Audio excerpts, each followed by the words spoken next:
Take me all the way back to the moment where you're like, I want to do this. Yeah. There's a funny thing for like a lot of my life.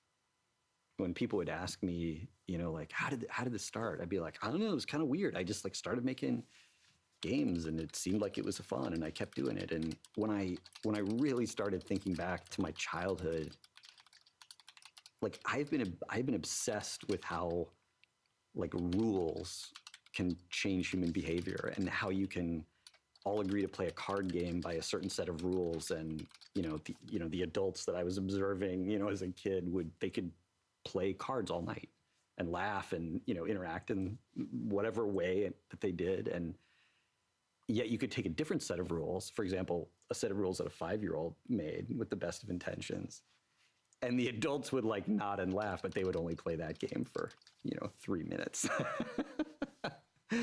And like that is like always fascinated me.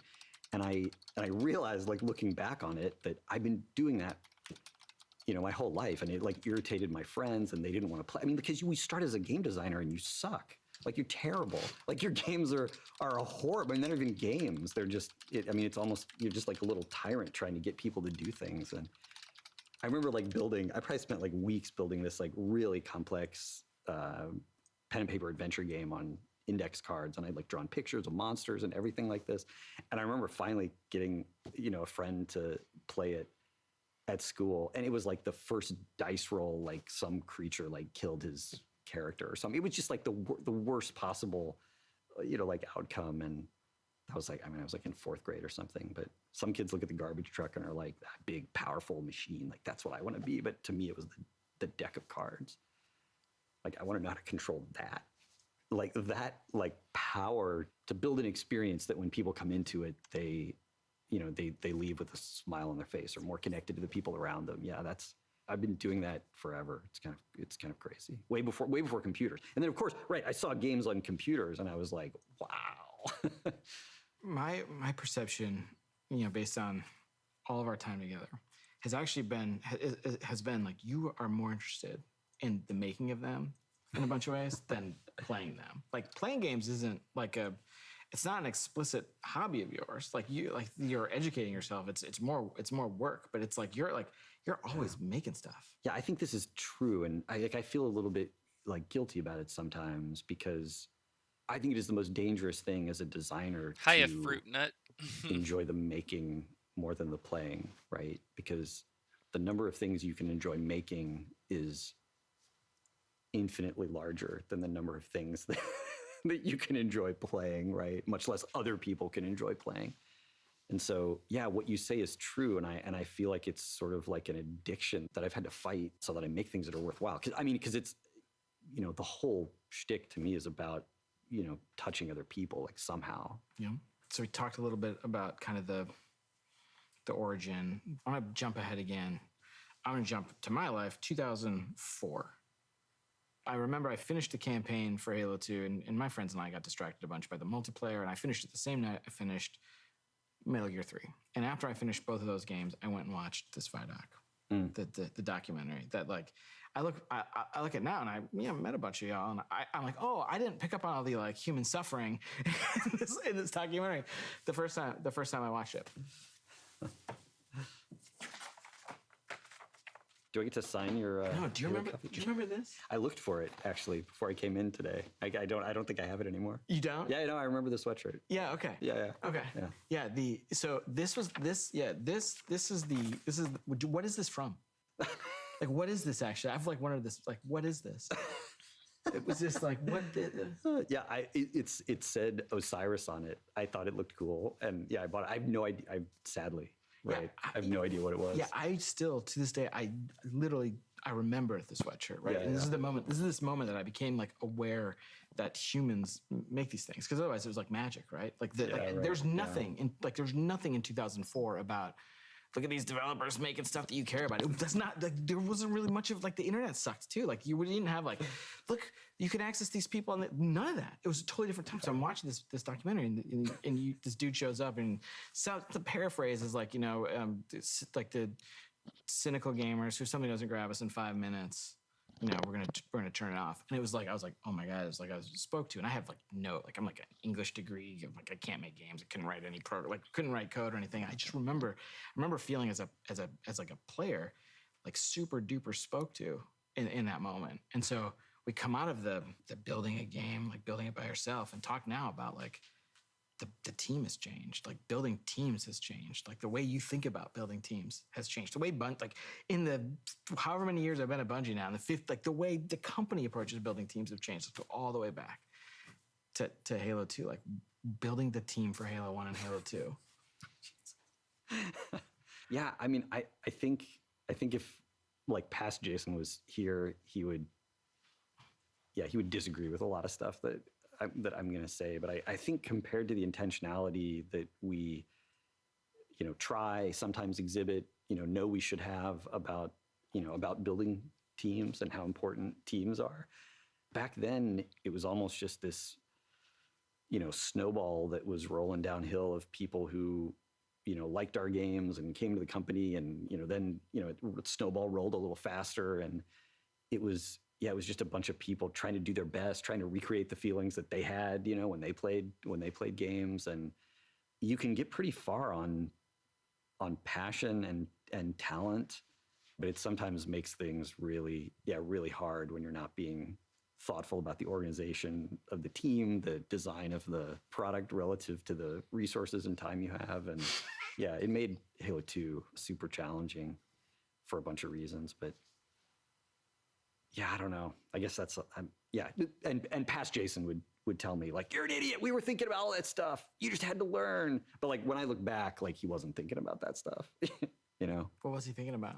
I mean, he was just thinking about the game. But I mean, I don't know. I think my past self is like not really that sharp, because I mean, every year we've learned so much, I feel. And so I look back and I think that, that guy must be an idiot. Because look at all the stuff I learned just this year on Halo 1. Like I didn't know anything. But I go back and I found one of the notebooks from Halo 1. Like, that guy wasn't an idiot. Like, I mean, there's stuff that, he didn't know, but there's a lot of like super interesting exploration and thought and like possibilities that, didn't end up at the game in there. And so I don't know what to make of that, because I feel like I've learned so much, but when I go back, I'm sort of like blown away by, what was happening in my mind.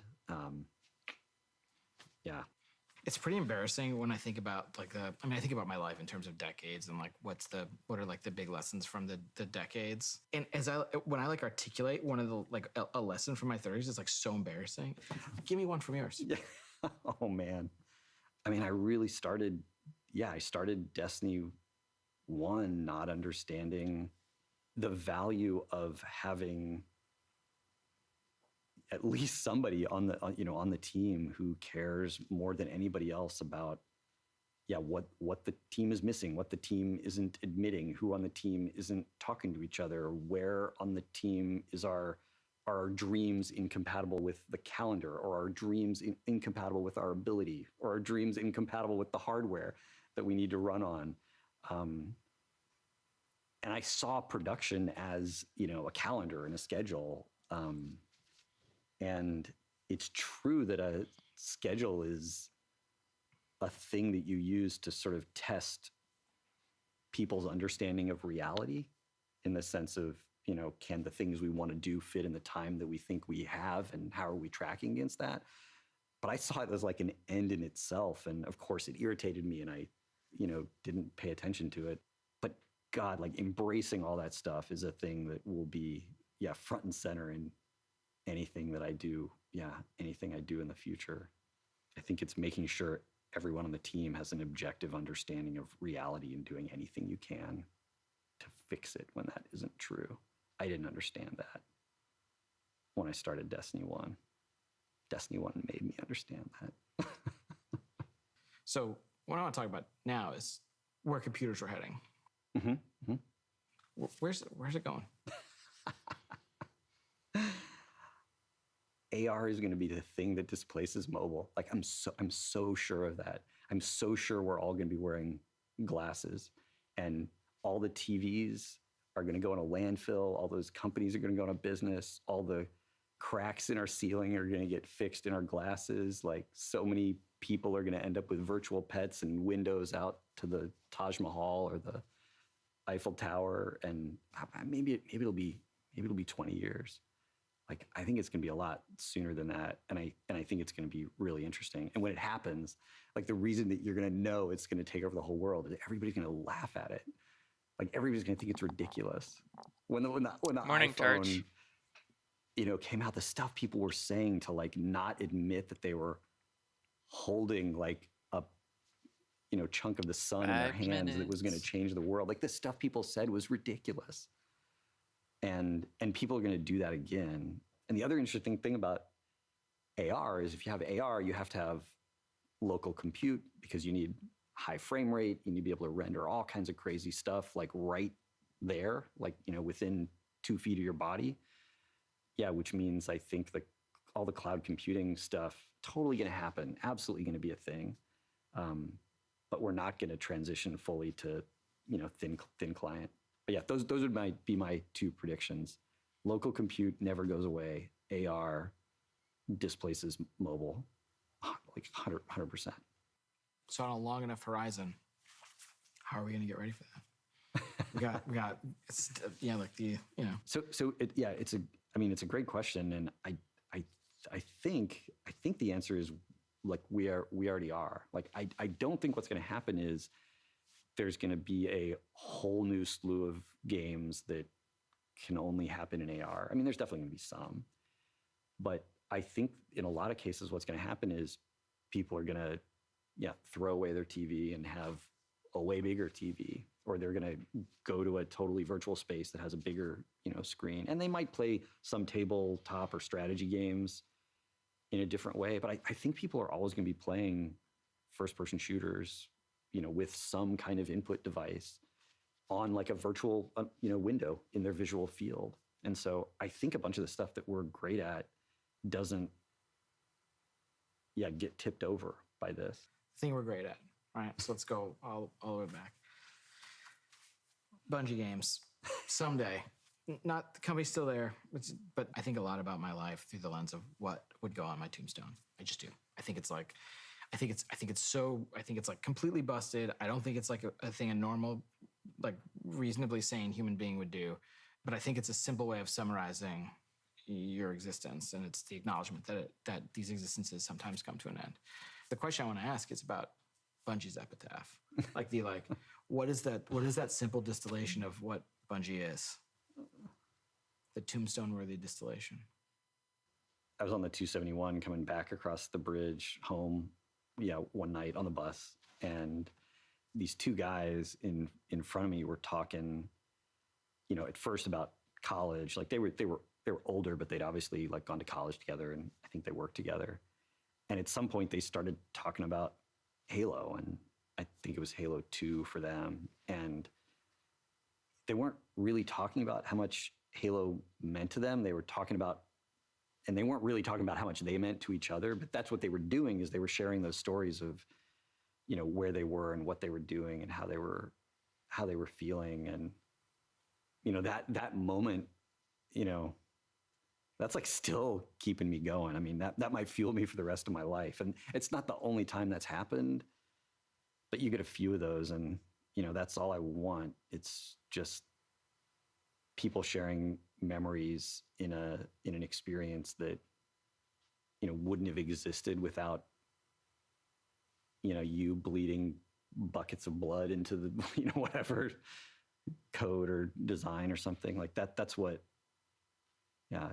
2 people having an experience that they wouldn't have had, if you hadn't created, what you created. Like, that's, I don't know. That's what matters. That's what matters to me. We're done.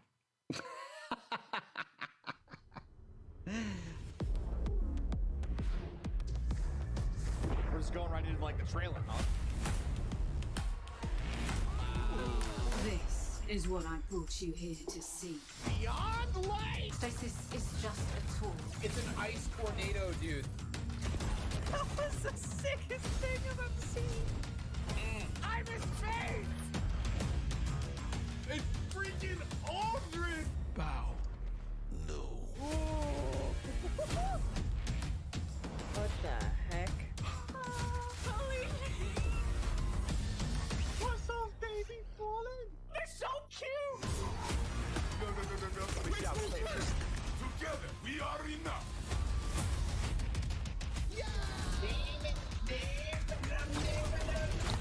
Here we go. I'll shoot you with 6 anarchies. You're gonna sprint at that Gorgon. Run. Godspeed, little doodle. Run.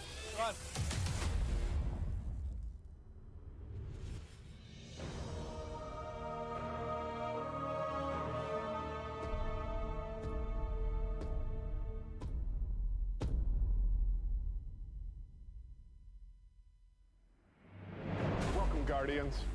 This year, we're celebrating our journey with you, whether you joined us 30 years ago or if it just started today. This game is in our blood. The Destiny team is full of Destiny fans. Folks who came here because Destiny was their favorite hobby. Folks who log out from work in the evening and log in to play with their clan. The team we have today is committed to relentlessly upgrading this game that we all love. We aren't happy with just another mission. Instead, we want to push the limit of quality you can expect in an action MMO with uniquely Destiny experiences like Expunge and Presage. We are committed to delivering the best mission content that you can play in any game with a friend and having the best feeling action game, period. And this shows through in the passion that we see for Destiny 2. Since we declared independence 2 years ago, the Destiny community has grown by over 20 million new players, and it continues to grow faster than we ever could have predicted. We're grateful to be a part of this amazing growing community that you all have created. You represent Destiny. You help make it better every year, and you are so welcoming and supportive of every new Guardian that sets foot in the tower. And only a handful of us are going to be up here today. Most of them are in their homes, at their desks, working hard to bring the next part of Destiny to life. It's a huge honor representing such an incredible team and introducing the next chapter of Destiny 2. So, without further ado, this is the Witch Queen.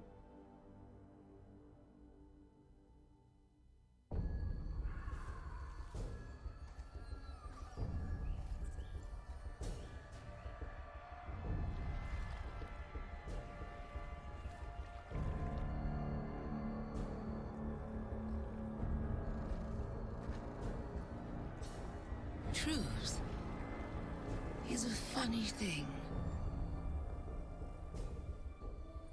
Does it live in the world or in the mind?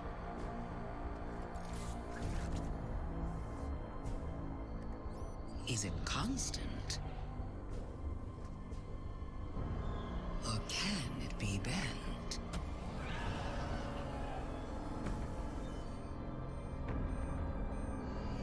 Who decides what is true? In this universe of light and dark, there is no greater power. Tell me, little lights, what is your truth now?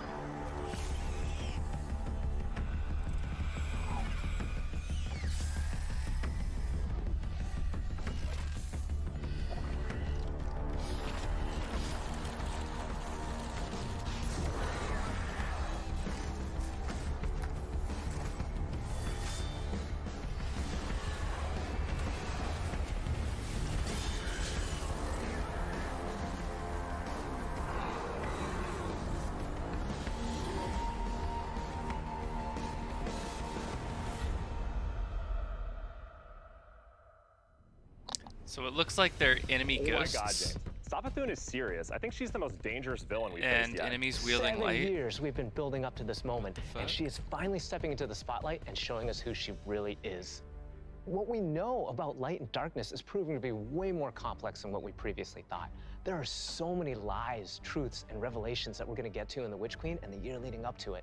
I mean, we're paying off these narrative threads that go all the way back to Destiny's origins, and we're supporting it with the best content that Destiny has to offer. Definitely. And we've got a lot of awesome content to show today. And let's start with the most mysterious destination yet. Savathun's throne world. This is an uncharted wonderland of secrets and lies. It's this place that she's created in her own image, this surreal and majestic light-blessed world. She has this castle that she rules from. It overlooks this dark, swampy underbelly with this lone pyramid ship out there. It's the future world she wanted to create, built atop the darkness that she left behind. And throne worlds, they're a deep part of Destiny lore. Powerful entities create these pocket universes, and when we're there, we have to play by their rules. But now, our own light powers are being used against us. I mean, she has this whole army of Hive that she's ascended to the light and brought along with her. These are the Hive Guardians, and they are the backbone of her new army. We've talked a lot. Let's show a little. Let's take the first ever look at the Witch Queen gameplay.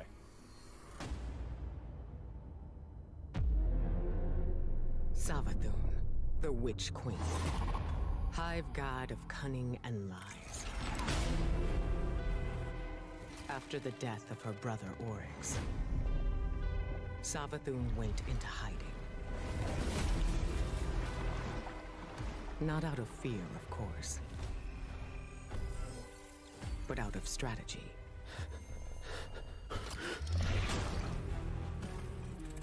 In her greatest trick yet, stealing our most sacred resource.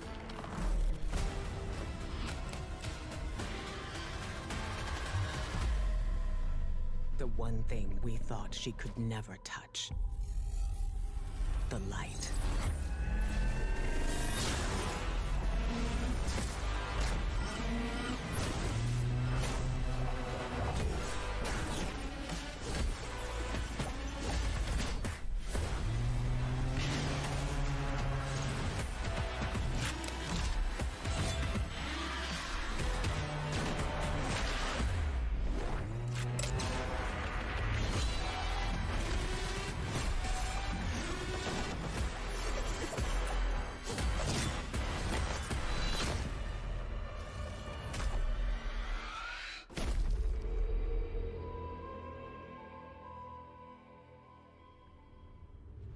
I cannot wait just to reach out and just crush a Hive Ghost in my hand. Yeah, I mean, we've been defined by the light for so long.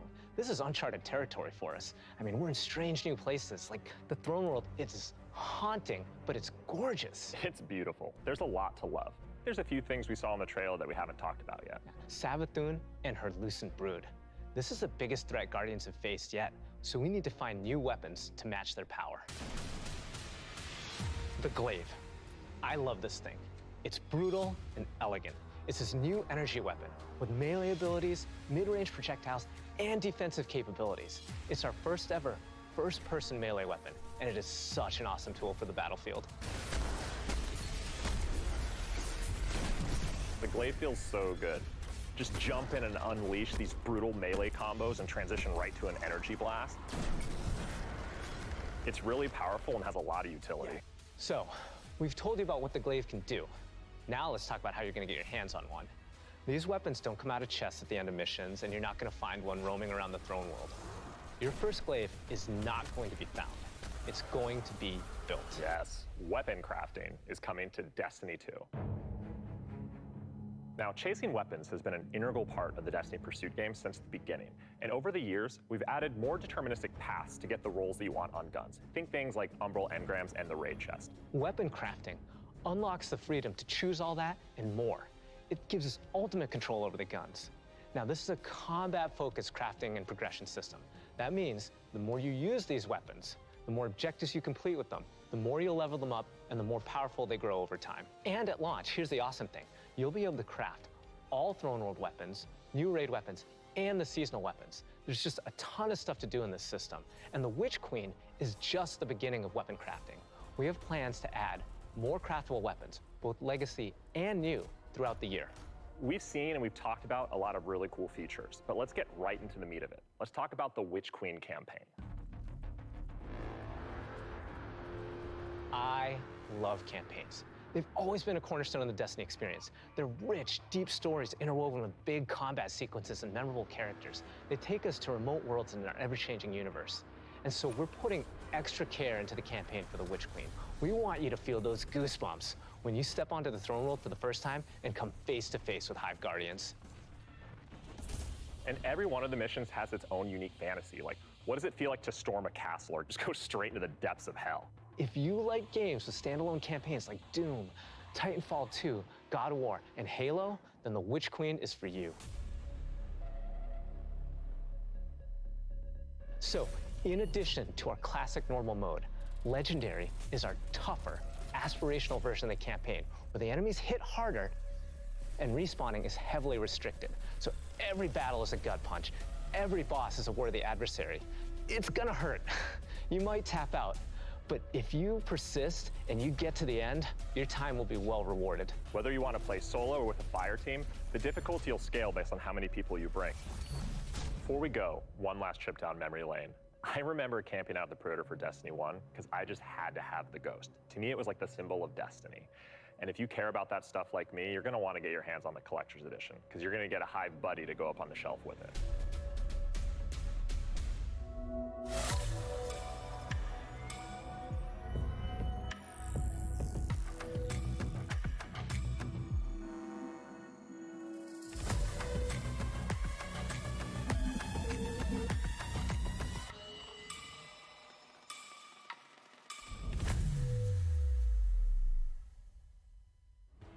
Wow, that was so cool. Oh, I'm man. so excited for this one. And that's not even everything that's in there too. I know. Those are the hero items, and they're, I think, one of the best ones that we've ever done. Collector's editions have always been like this really perfect jumping point to enter the worlds that we build. And actually lifting like in-world objects and putting them in players' hands is it's just a good feeling. We don't just put random items. Everything in there means something, and it helps push the narrative. And there might be some puzzles to unlock in there as well.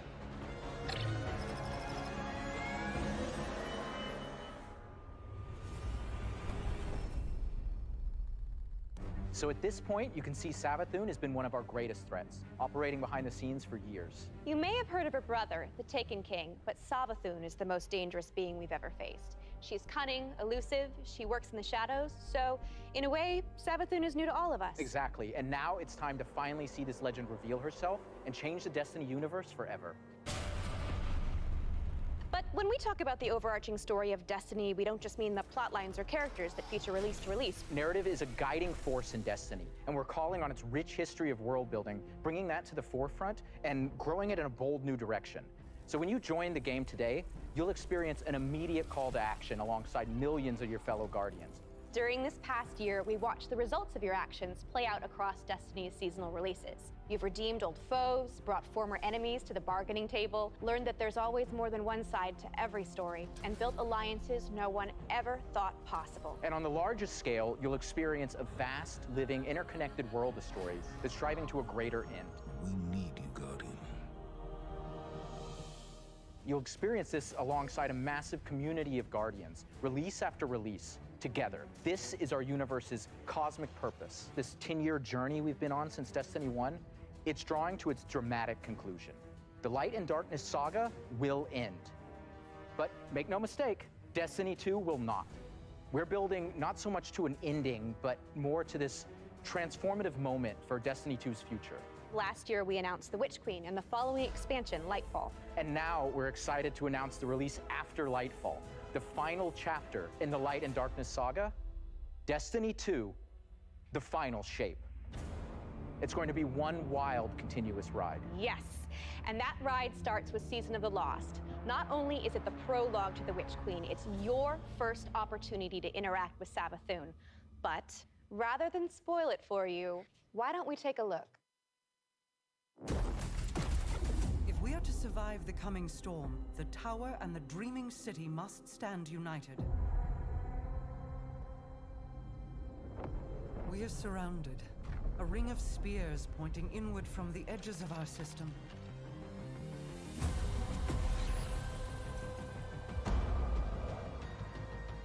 The Witch Queen is no less dangerous now than she has ever been. We must uncover whatever secrets she knows with the time that we have.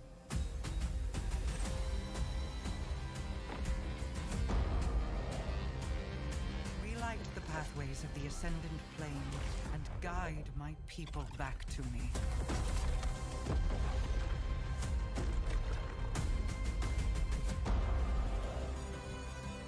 there is a malevolent force at work in this plane, Guardian.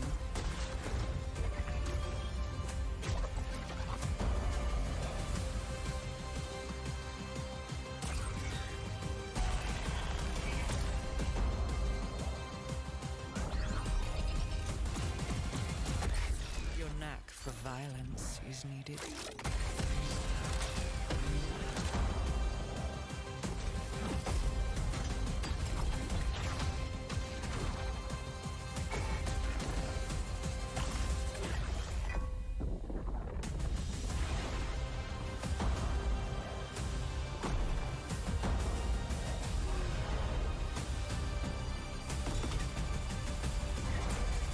Perhaps with them, I can save us all.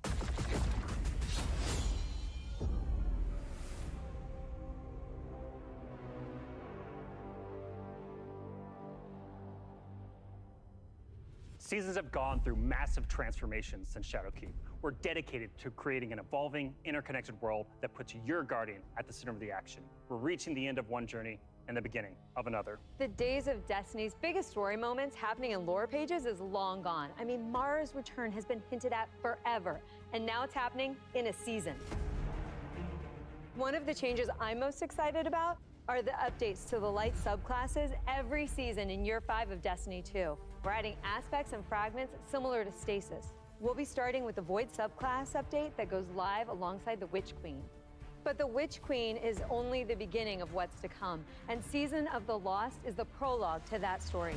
It starts off with Marasov's return to the Dreaming City, and with her return, all the awoken technology comes alive. But the Hive God of War, Xivu Arath, has reemerged and has Guardians and Mara in her sights. Guardians must forge a path through the Ascendant Plane to save Mara's lost coven of witches before Xivu Arath can reach them. And to aid you in this task, you'll have the Wayfinder's Compass. The time is at hand. The beacon Everything they're shines talking about right bright now and the starts ley lines are today. set in place. By the way, It's an in ancient awoken 45 artifact minutes. that gives the wielder the power to uncover pathways, secrets, and treasures within the Ascendant Plane. There's a plethora of new weapons coming, including a suite of legendary stasis guns that will stop your enemies cold. The armor makes you feel like you're a member of Queen Mara's court. And no season is complete without new exotics, and Season of the Lost features one once intended for Uldren.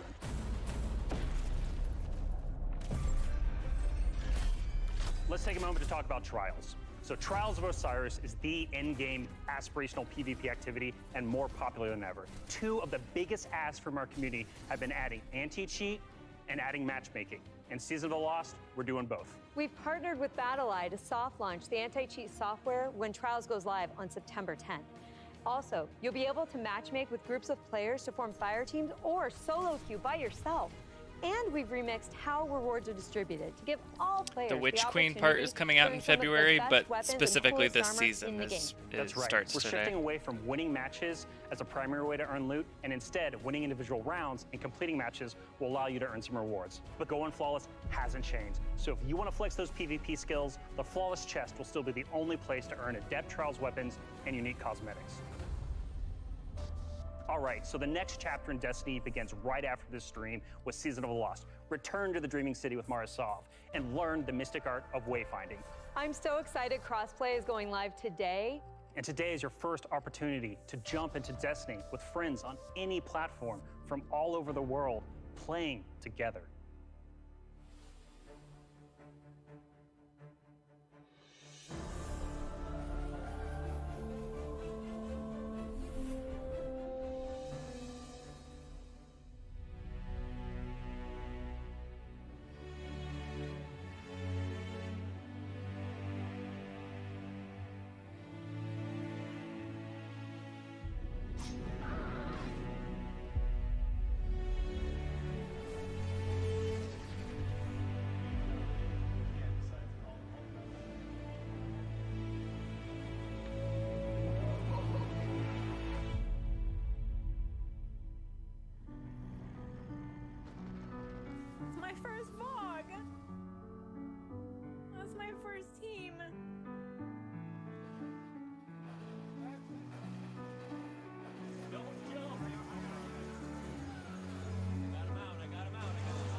As a company that prides itself on taking care of its employees and their significant others and their communities and those who are in need, it's pretty devastating as we look at the racism in America. And our intention is to do better and to leave the world in a better place. We want to be a part of that social change. Fuck racism. We don't just stop with the games that we make, but we really utilize the successes that we've seen to be able to give back in an even greater capacity that spans beyond just the gaming industry. Bungie Foundation, thank you. Pressing button. We're live! Destiny servers are live. This adventure has begun. It's awesome to have you here.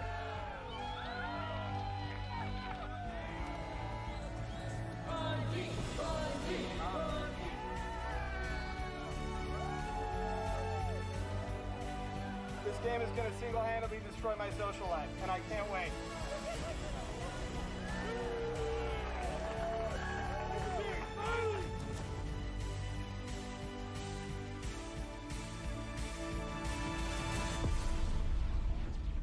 All right, Guardian. Time to kick him where it hurts.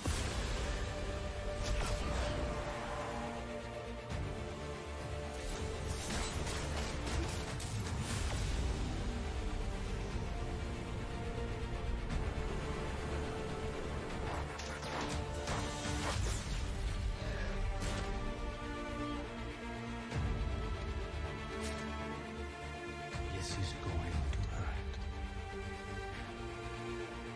A lot.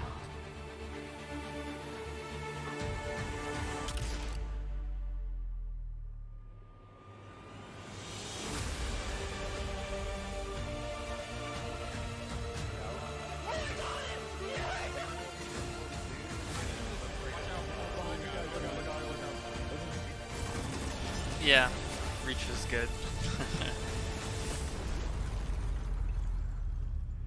This is great. Anyone want a hug? Hugs? No? No hugs.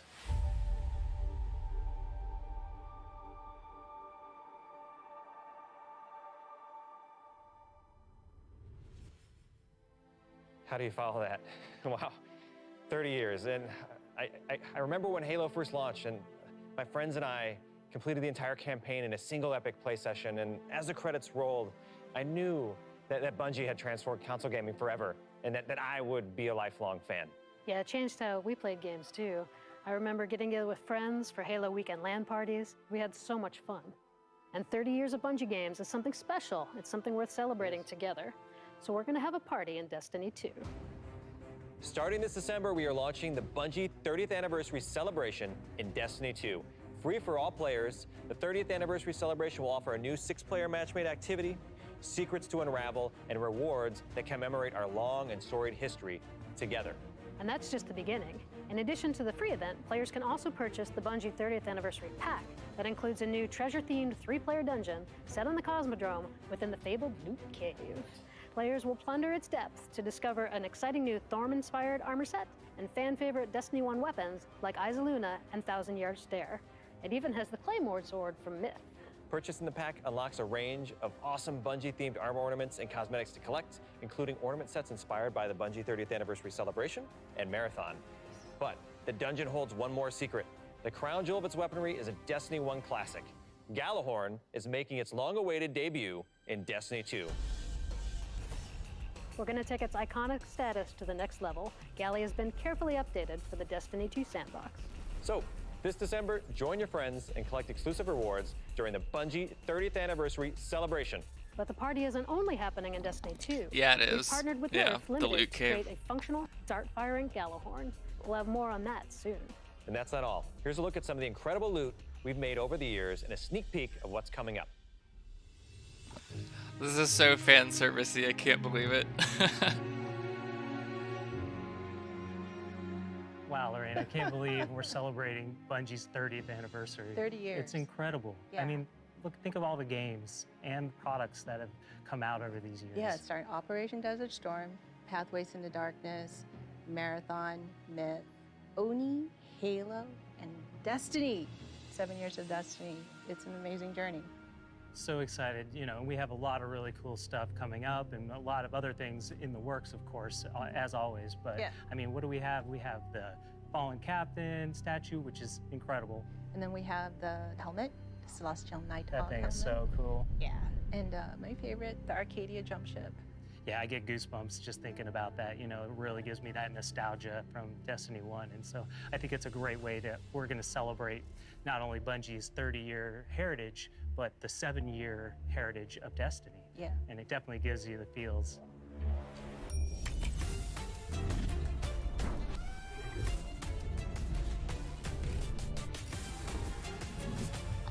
Hey, Messica. I had to watch the Destiny stream, which is during my stream. Thank you for being on this journey with us, whether it started this year or 30 years ago. We've just started talking about the Witch Queen today. You've got our first peek at weapon crafting, our definitively Destiny campaign, the glaive, and a year full of updates to all There our are base a bunch classes. of queer All of this and more is coming and alongside trans folks who Sabathun's work on this game. long-awaited arrival, front and center to the Destiny universe. The Witch Queen marks an acceleration in our story heading towards the conclusion of the Light and Dark saga, and we're so excited for everyone to join us on this epic adventure in the Witch Queen, Lightfall, the final shape, and beyond. And the Witch Queen's gonna kick off another amazing year of Destiny with 4 great seasons packed with all of the narrative, events, and rewards that you've come to expect from us. But there's even more coming next year than just our new seasons. The deluxe edition of the Witch Queen will also include 2 brand new dungeons to be released in 2022. And we're also going to be remastering another classic Destiny 1 raid and releasing it free for all players. This means going forward, starting this December with our 30th anniversary event, there will be a new piece of raid or dungeon content in the game every 3 months. In 2022, we will also be adding legacy rotations for raids and dungeons, meaning every week there will be new ways to earn rewards in both the latest and greatest content and raids and dungeons from the past. If you love amazing in-game content, we want to prove that no other game offers more quality and more variety than Destiny 2. We hope that you've enjoyed a look into the future of Destiny 2. Witch Queen pre-orders are available wherever you play Destiny. Crossplay Here is goes live my life. on all devices, and Season of the Lost kicks off today. See you in game.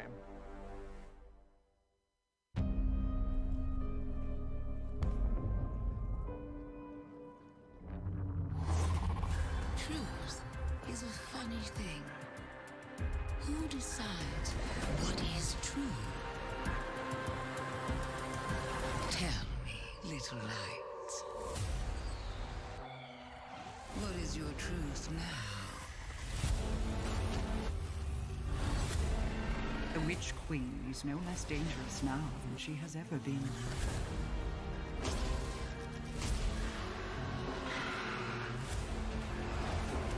Prepare for what is inevitably to come.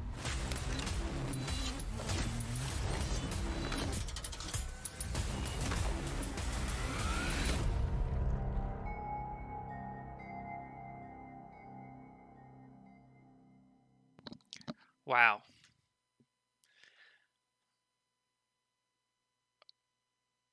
Yeah, I guess that was it.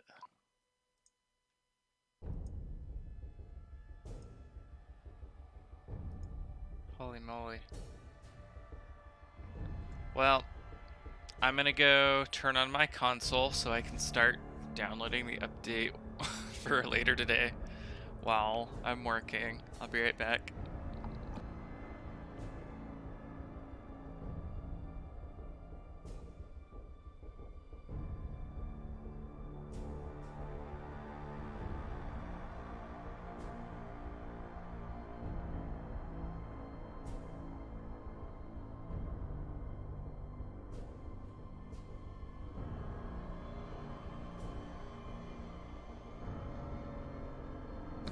Alright, I am welcome.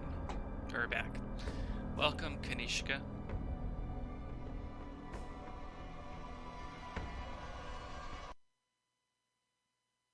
Alright, so that's Destiny.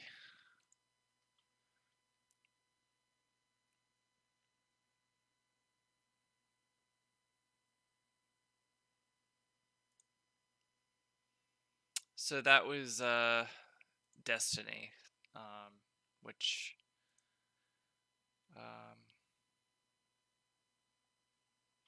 is a game that me and my partners play.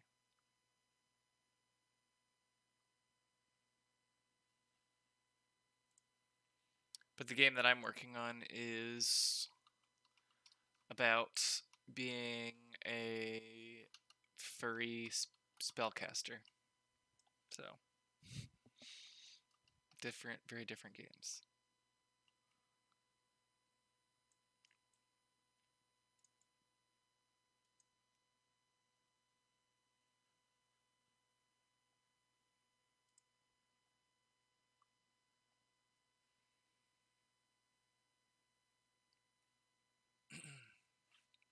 I think, yeah, my microphone's working.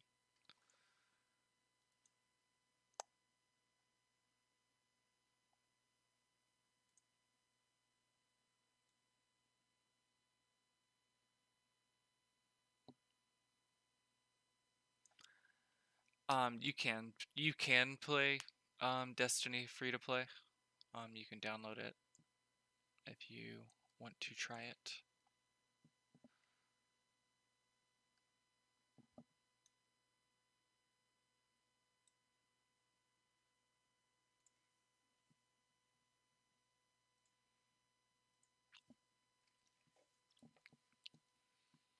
So I figured out what the issue was with the nav mesh not building, so that's working now. And I also improved this now so you can strafe and everything moves at the speed that it should be moving. So that was an issue I was having last week. The other issue I want to fix now is getting stuck looking in the wrong direction.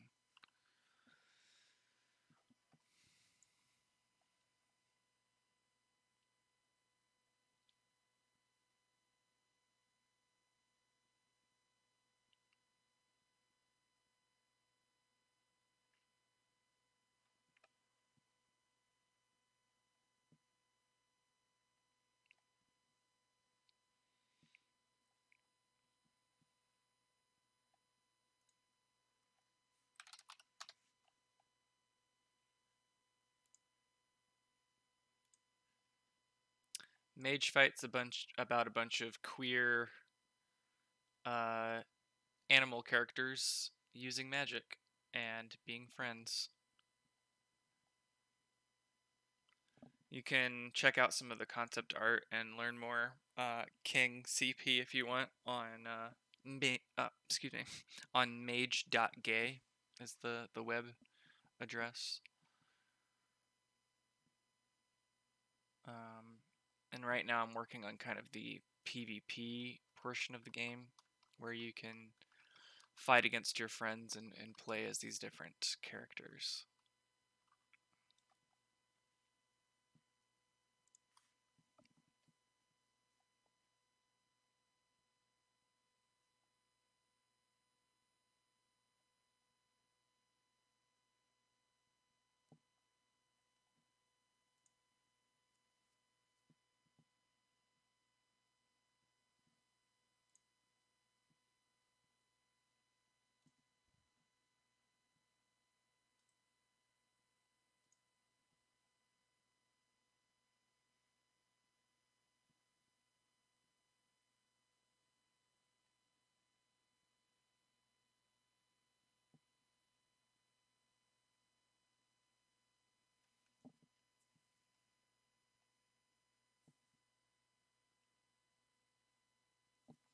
I just watched a bunch of a Destiny stream, and I didn't make that game, but Magefight, the game that I'm working on right now, I did make, yes. Or am making, am in the process of making. Oh, and I didn't put the music back on. My bad. Let's get the music back on in here. Oh.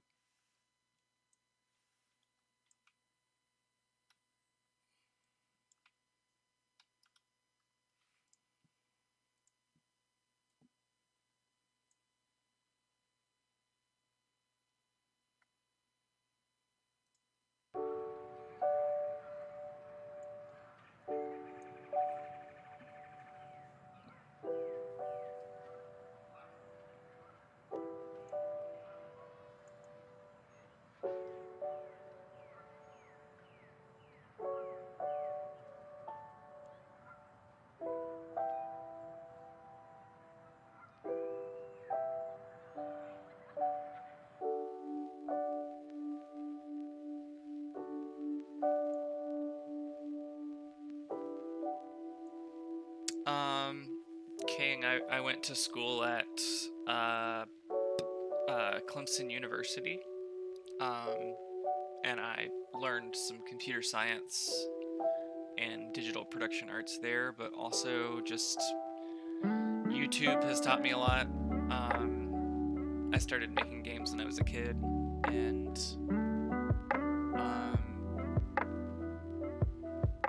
I went to a summer camp that taught some game design stuff.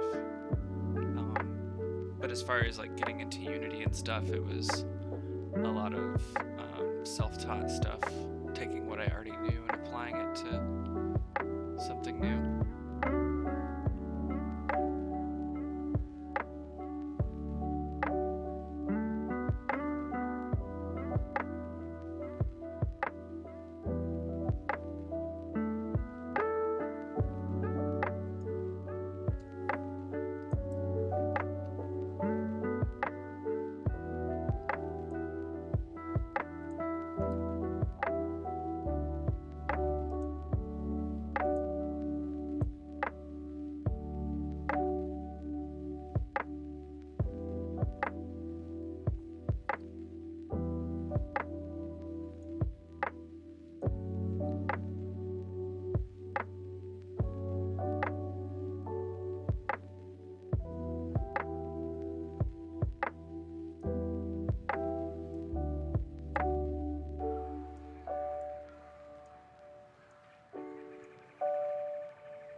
I don't remember where the specific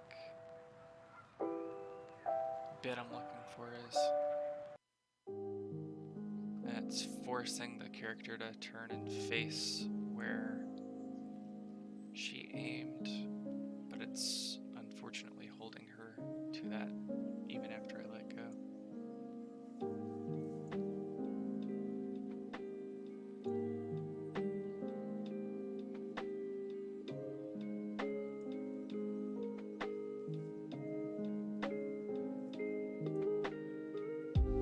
Thanks, King. I appreciate it. Real quick, I'm gonna get more drink. Be just a second.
I'm looking for. I did a thing where it like took the character avatar's rotation and made it so it turns to match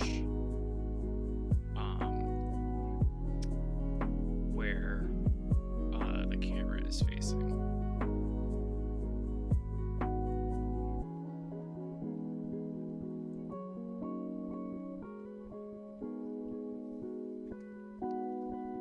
But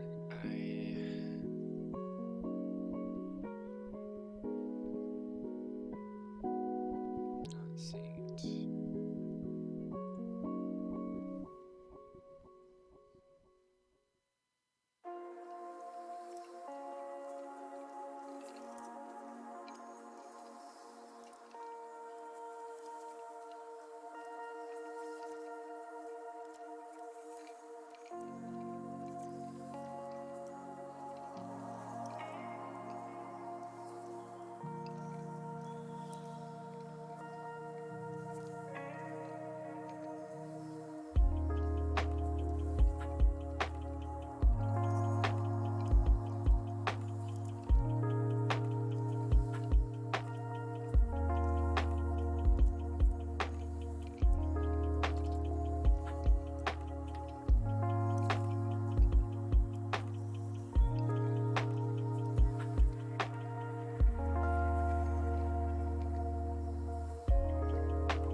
This is what I'm talking about here. I aimed in this direction. So now that I let go, if I try to move, she keeps looking back there when I stop trying to move away. And the movement's all messed up because it's trying to move relative to her facing that direction.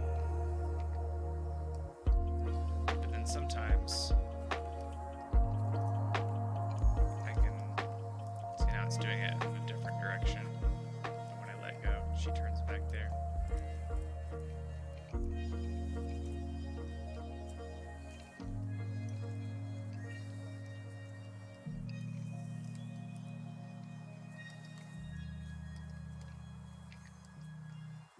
Sometimes it doesn't do that though.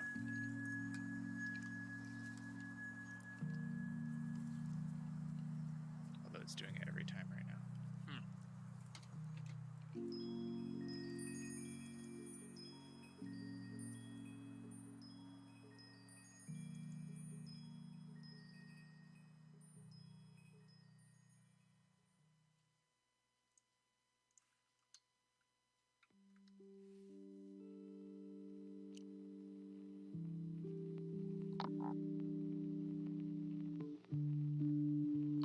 Excuse me.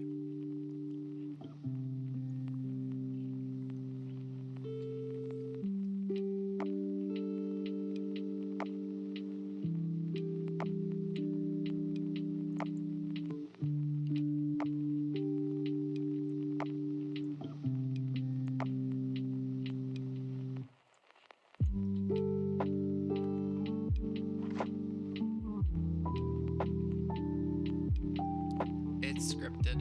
The movement is scripted. So what I'm gonna do, I'm gonna just like start disabling scripts and see.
So it seems like it might be in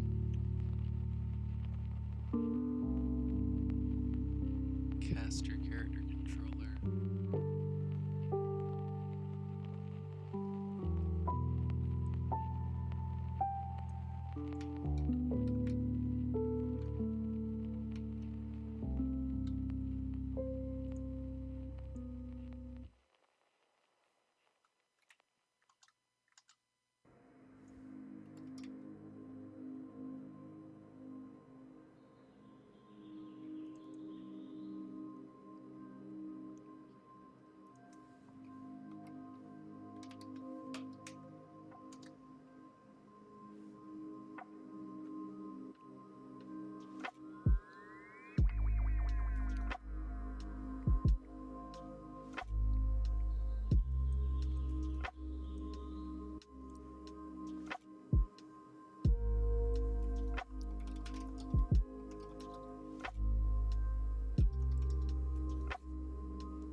Get that coffee, Mexico.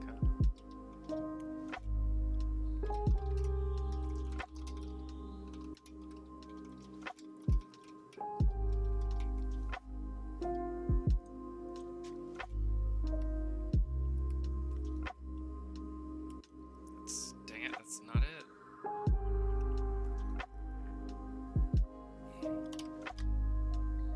It could be this global rotation thing.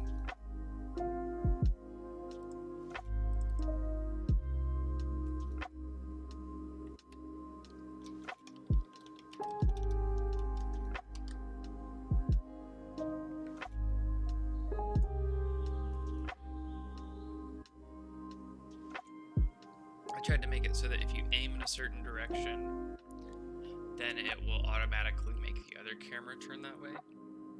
So that, like, because they're basically two different camera rigs that it's swapping between. Yeah, so now, so see, it spins to face this direction because this other camera here is looking a different way. But even when I do that, it's still that issue is still happening. So it's not that. Welcome to Game Dev. It's so exciting all the time.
This one, I thought I removed it too. Like, I already fixed this, I thought.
Rhea is texting me with like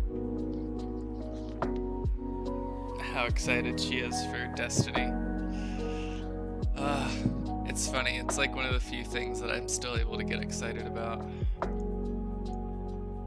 Because I'm a sad, jaded adult who doesn't enjoy anything.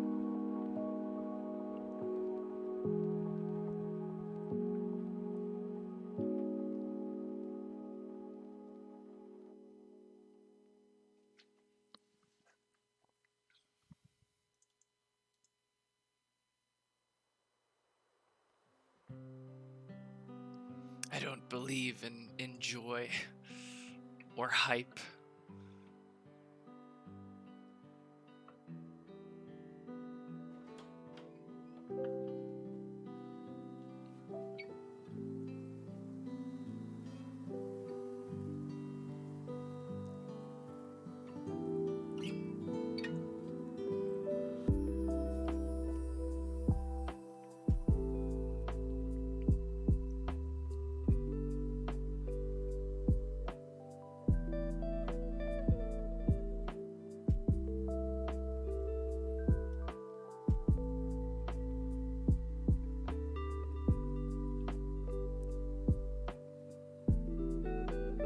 And I will say, King and Kamishka, if y'all watch this on Twitch instead of YouTube, you can create little avatars and have them run around on my stream. I'm sure you can see those. So those are folks who are watching on Twitch, which you can get to via the web address wolfie.tv if you so desire.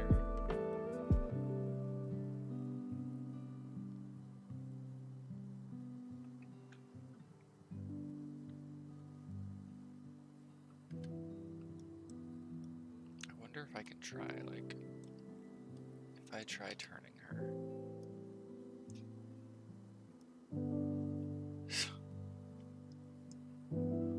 She keeps trying to face that same direction. So if I disable this, try to turn her.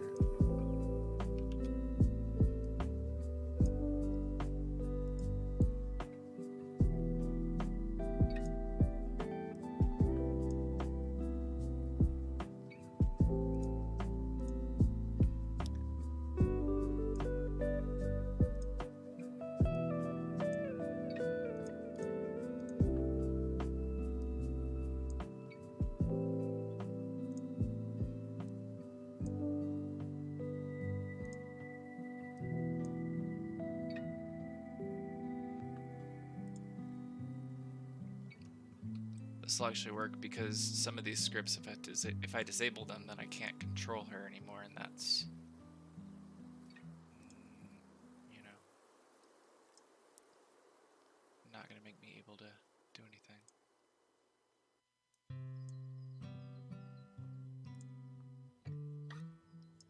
So it's possible this is a camera thing.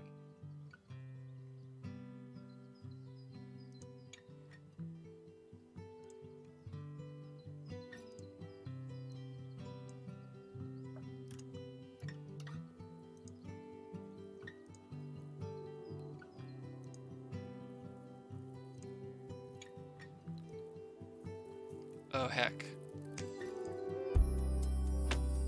I think I've solved it.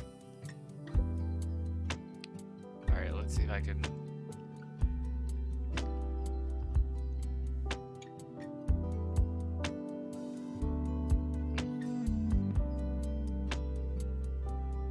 So, running around, it's fine, I can change directions.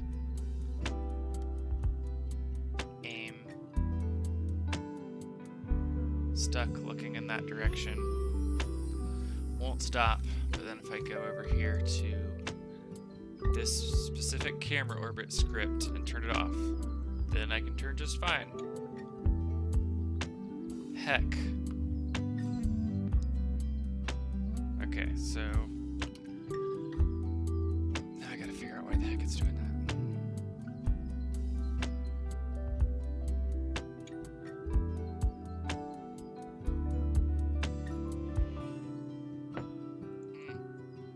It's right here.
So, getting rid of this may affect the aiming.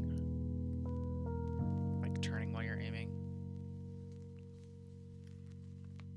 Yeah, see, it doesn't turn the character anymore when you aim.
If just making this a lower number is going to be enough to fix this.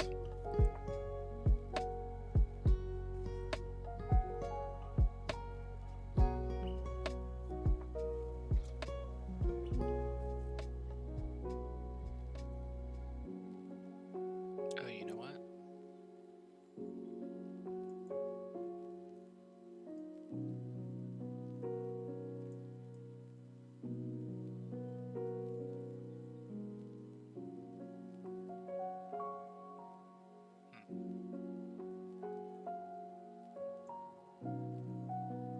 So that might need to be updated more. Let's just see.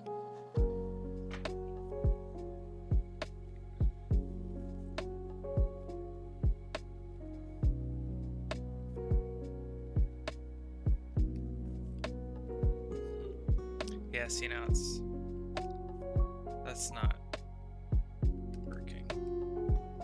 It did for a second there.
So maybe I can just force it to be, because I imagine what's happening is the setup is changing before, like as soon as the setup isn't the same setup anymore, it's not updating these values anymore. So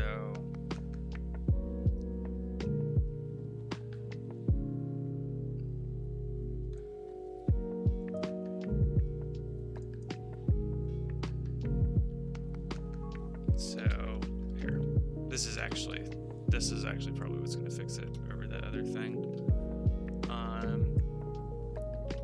Current setup.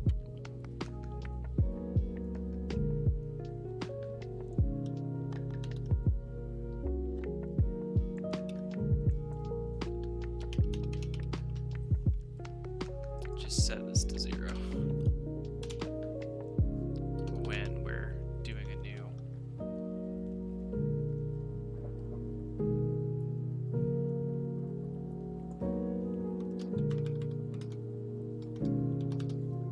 If this doesn't work, then maybe I'll add this other stuff, but I feel like that should do the trick. Say, hey, if we're changing the rigs, then just cut it off.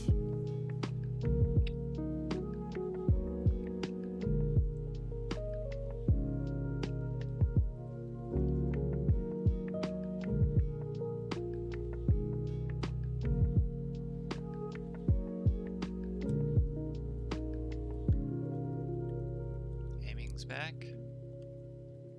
And we're not getting stuck looking in another direction. Hey, we fixed something.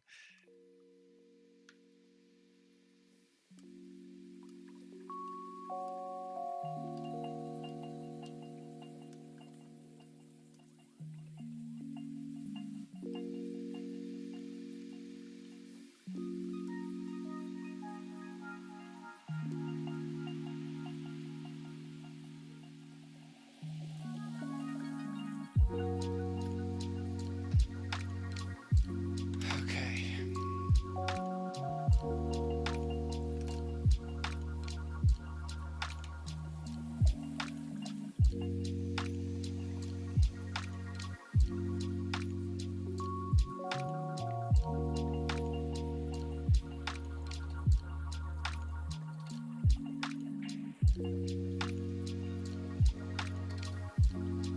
Get rid of that extra nonsense. Cool.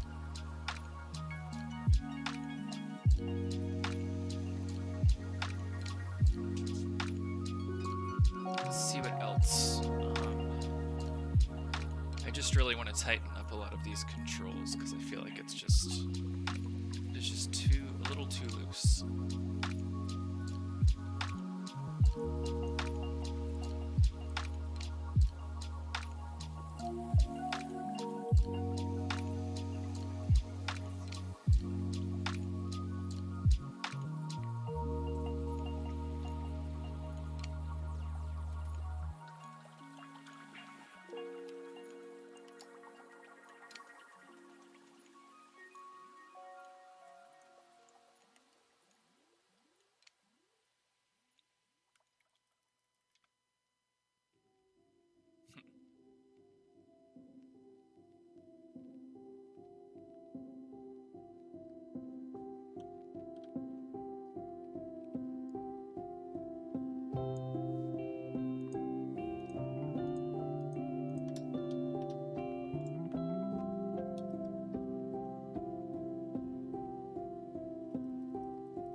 Oops, I forgot to.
That's frustrating.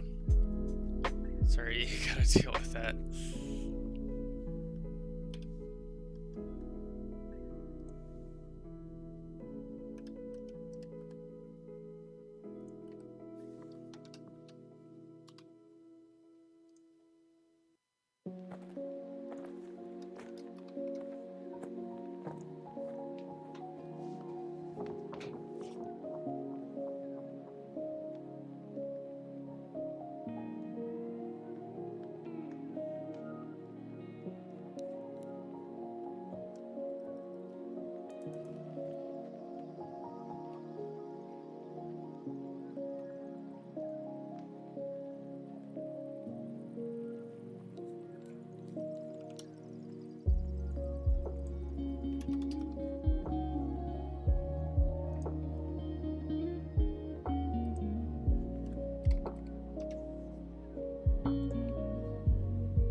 That's weird.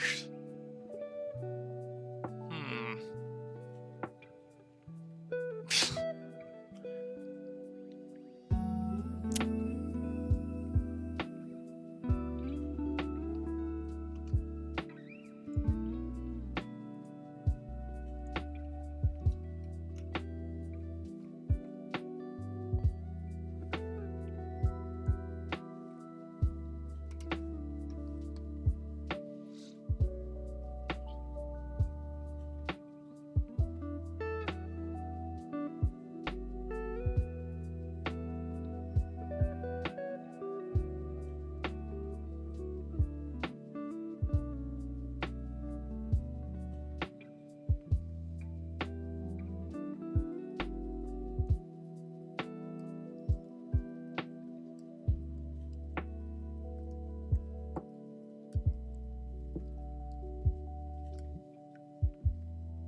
Oh, that's awesome, Messica. Do you mind if I check it out on stream?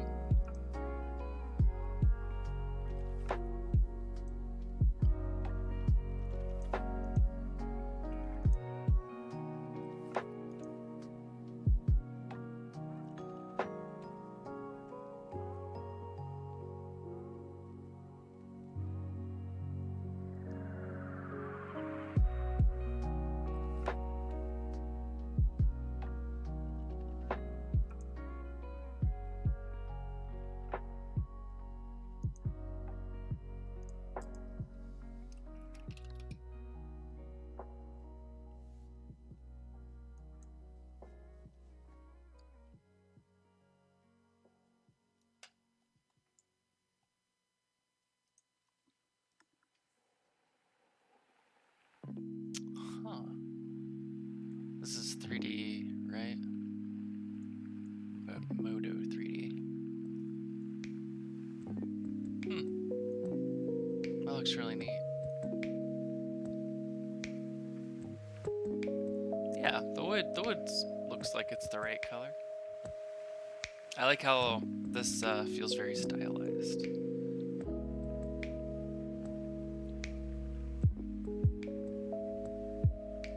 Oh, I didn't see your Visible Women post. I love your style, damn.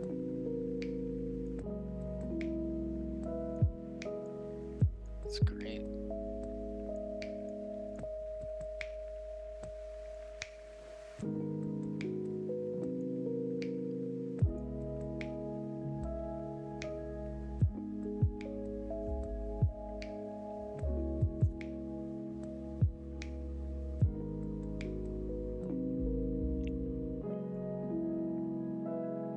You are very welcome.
Well, I want to dig into the dash controls, or the other thing that I want to do is make it so that the character's torso bends and stuff, which I used to have for the aiming. Or at least I had left to right movement, but I'm not really doing that anymore. But but I want to make it so that when you look up and down, you know, the camera and the body, kind of the whole body bends up and down.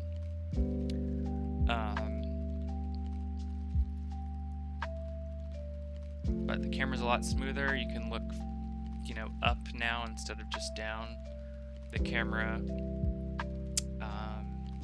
stays closer to the character. It's a lot smoother. It's not glitchy like it was before.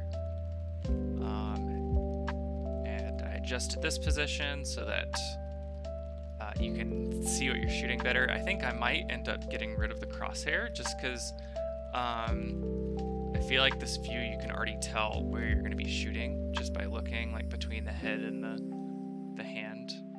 You can already tell that's where your shooting is going to be.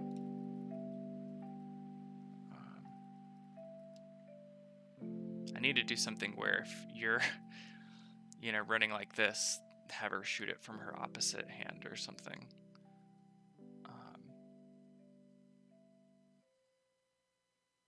So what I want to do, that right now the dash is it kind of just puts you very quickly, moves you forward, but it's the way that it's moving the model forward I want to change so that you can actually like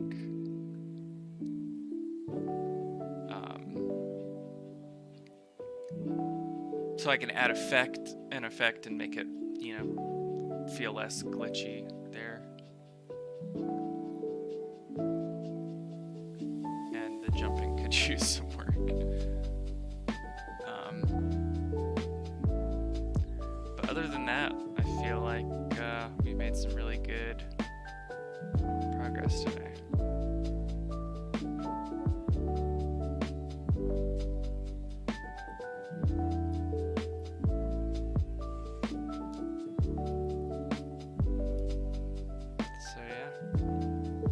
Thank you everyone who came and hung out with me today. Really enjoyed it, and thank you for watching the Destiny stream with me. So I'll definitely be playing that tonight. But yeah, I will catch y'all later.